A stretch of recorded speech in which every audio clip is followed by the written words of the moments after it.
Hello YouTube, my name is Revel and welcome back to another Minecraft video. Today I'll be showing you 3 new double piston extender designs that I used in my pop-out rails creations and that I hope you find helpful in your designs as well. So let's begin with the first one. This is the simplest one of the 3 and basically it's just a regular double piston extender. So when I flick the lever, the blocks will come out, 2 blocks out, and if I flick it back then they retract perfectly.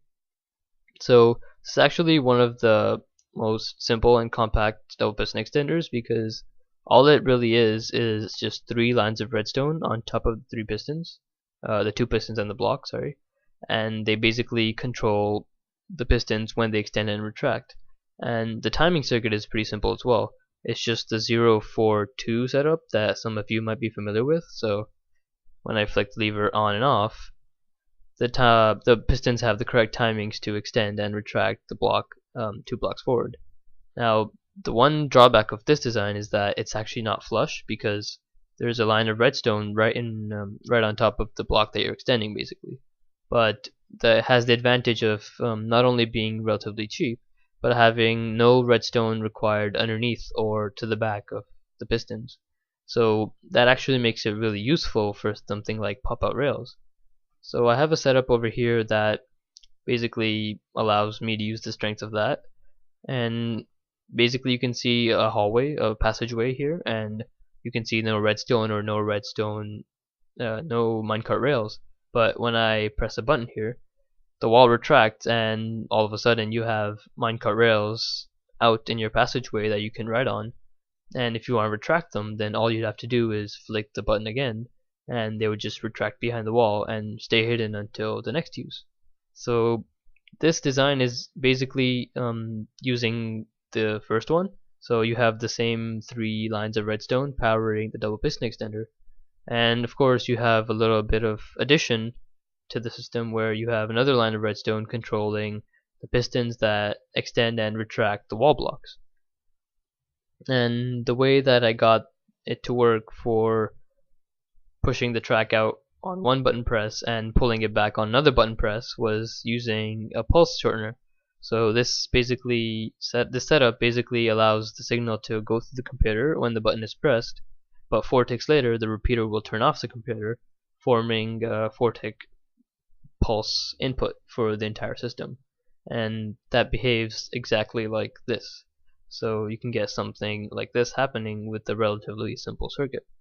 Now the biggest problem with this is that since we're using redstone dust to power the pistons, it can only extend for 15 blocks. So after 15 blocks of track, you'd have to have repeaters for each of the lines of redstone that basically power the signal back to full again, so you can repeat the pattern for another 15 blocks.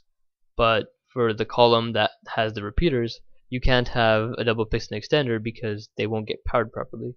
So what you can do is, if you have a track that you want to ride on, like this, then for the column that has the repeaters, you can just put an extra rail there so you can actually ride on the track.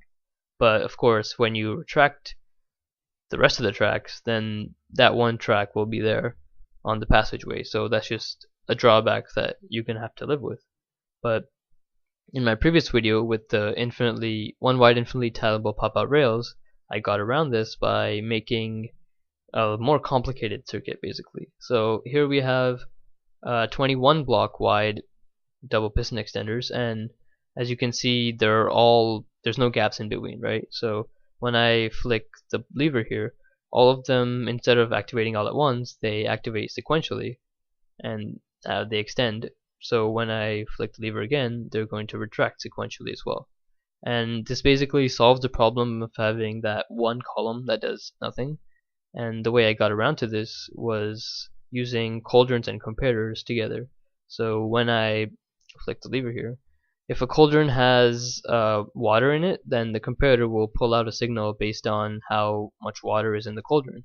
So since there's only one level of water in all of these cauldrons, then the comparators will only output redstone signal strength of 1, which is the weakest signal strength out there. So say this comparator is powering this block, which is powering this redstone signal.